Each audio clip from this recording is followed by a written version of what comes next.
yang terakhir di kota Yerusalem baru itu di tengah ada ini takhta Allah. Kemudian dari sana itu ada air hidup keluar. Semua menghidupkan kembali pohonnya. Yerusalem baru itu tidak, enggak usah cari-cari tidak katakan baru. Hanya gambar saja. Betul-betul cari takhta ya. Jadi maksudnya pasal yang terakhir ya. Ini sama dengan Kejadian pasal 1-2. Jadi Eden baru. Eden rusak karena dosa. Sekarang di Yerusalem baru itu ya seperti Eden yang baru. Karena Yesus adalah Alfa dan Omega. Jadi Eden baru yang tidak ada itu pohon pengetahuan yang baik yang jahat itu tidak ada. Hanya ada pohon kehidupan saja. Jadi Kejadian dan Wahyu itu dua-dua nyambung ya. Nyambung. Dulu sempurna, rusak karena dosa manusia, sehingga sekarang semua dipulihkan. Maka sebenarnya Alkitab bisa dibagi 3 bagiannya. Kejadian pasal 1-2, kemudian Kejadian pasal 3, 1 ke dalam dosa, sampai Wahyu pasal 20, setan dihancurkan. Itu satu bagian, kemudian yang ketiga, ya Yerusalem baru. Itu sebenarnya 3 bagian itu Alkitab. Eden baru. Next. Ya maka ya ceritanya begini, Eden itu tempat ibadah. Kemudian melalui tempat ibadah itu semua ciptaan Allah ya, di luar Eden itu semua itu harus diberkati. Tapi Eden ini rusak, diusir, semua hancur. Sehingga Tuhan menyuruh membuat kemah suci biar ibadah seperti Taman Eden. Tapi bait suci, kemah suci semua mungkin enggak berjalan baik ya.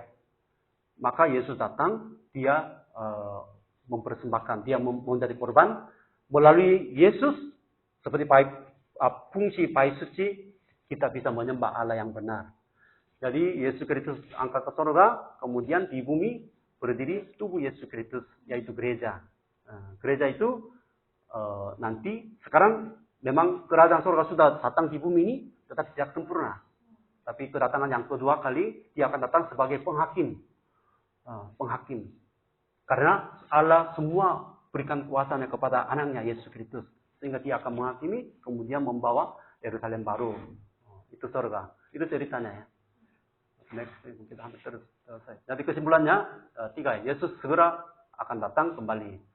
Jadi kita harus betul-betul menantikan Yesus Kristus ya.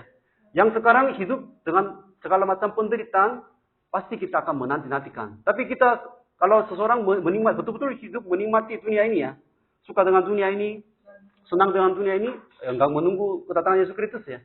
Maka segera datang. Itu pengakuan iman kita. Jadi tetap setia, hidup kudus dalam penderitaan sebagai mempelai perempuan. Kemudian yang kedua, pemulihan dunia dan alam semesta dari segala dosa. Alam semesta juga penting ya. Alam semesta juga harus dipulihkan semuanya karena bumi baru, langit baru. Semua ini dipulihkan. Dibebaskan dari dosa. Itu ciptaan baru. Kemudian, kesimpulan yang paling penting itu ya, gereja Allah akhirnya akan menang. Sekarang mungkin gereja juga bisa, jemaat juga bisa ya. Kami juga sekarang mungkin banyak penderitaan, kesulitan. Gereja juga mungkin kekurangan banyak ya. Tapi, walaupun menurut pandangan manusia mungkin tidak ada harga, tapi Tuhan tetap memelihara. Dan gereja akan mengalami kemenangan. Maka, ya itu kesimpulannya, happy ending ya. Happy ending. Jadi kehidupan saudara ke depan seperti apa? Ya itulah terjadi. Saudara-saudara merasa akan menang, sukses, itu akan terjadi. Jadi gereja kita itu akan mengalami kemenangan. Luar biasa. Itu saja.